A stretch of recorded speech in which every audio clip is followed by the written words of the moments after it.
So, I would say final update, sort of. Yeah, this is after it came from 2J Racing. You can definitely notice new oil lines. What else we got? We got the Mishimoto 3-port. Reason I have that disconnected, I'll tell you why in a bit. Okay. We'll bring it up. And yeah, overall look clean. 2J Racing did an awesome tune. It's making 280 to the wheel on horsepower and 302 wheel torque. Has nice low end. Now, I will give one gripe, and this is to be about honesty, okay? You know, I think they did great keeping it, you know, clean because I brought it to them clean. My biggest disappointment was this sucker. I had to get that one. The one I have right now actually came up like from Advance Auto for Ford, and I custom made it. I even put silicone on it myself to keep the oil from coming out. And come to find out, they took off the dipstick and removed all my silicone.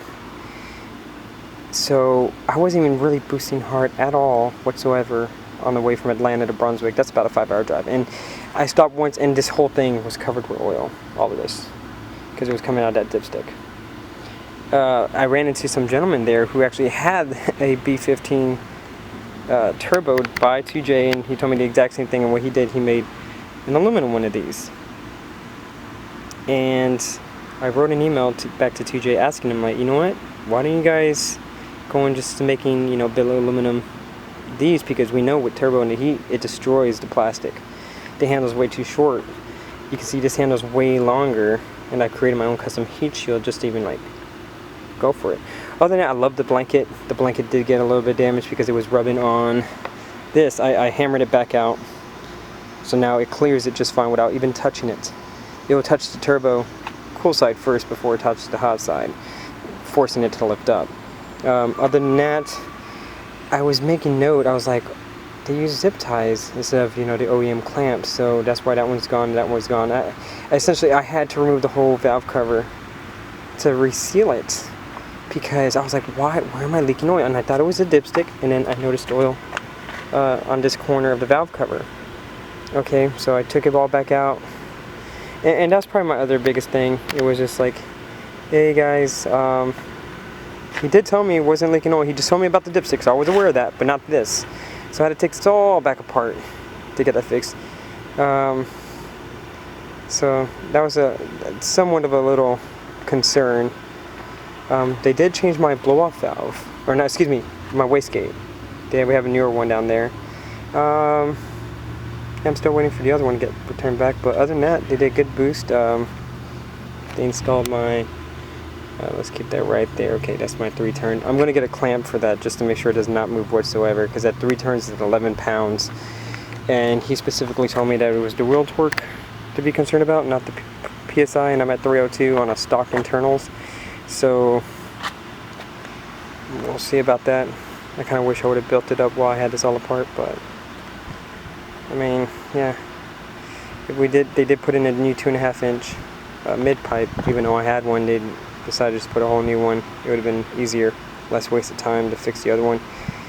So, I don't know if you kind of noticed the heat shield material I put on the cool side, closest to right there. Make sure, you know, that doesn't get hot whatsoever. And, you know, it's just, that's the only thing that concerned me, was the oil issue.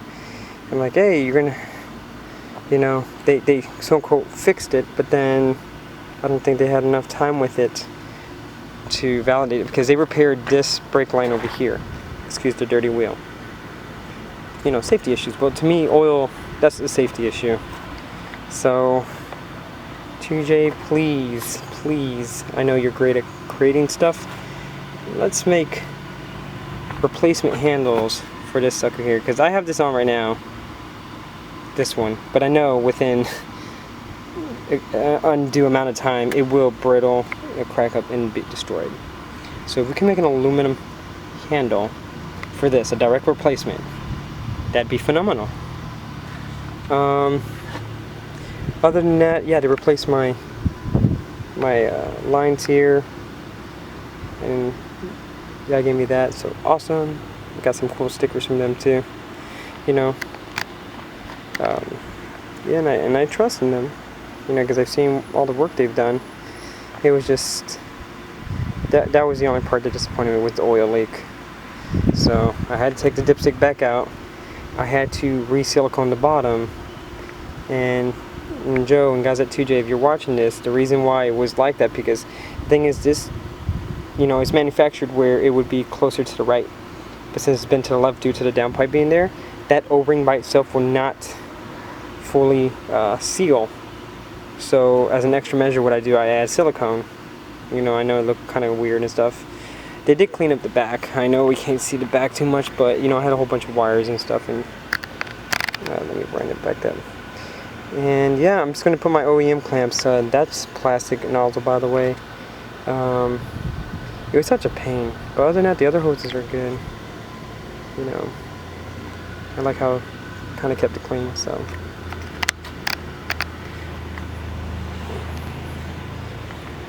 you know, I'm gonna have her parked again in a matter of weeks.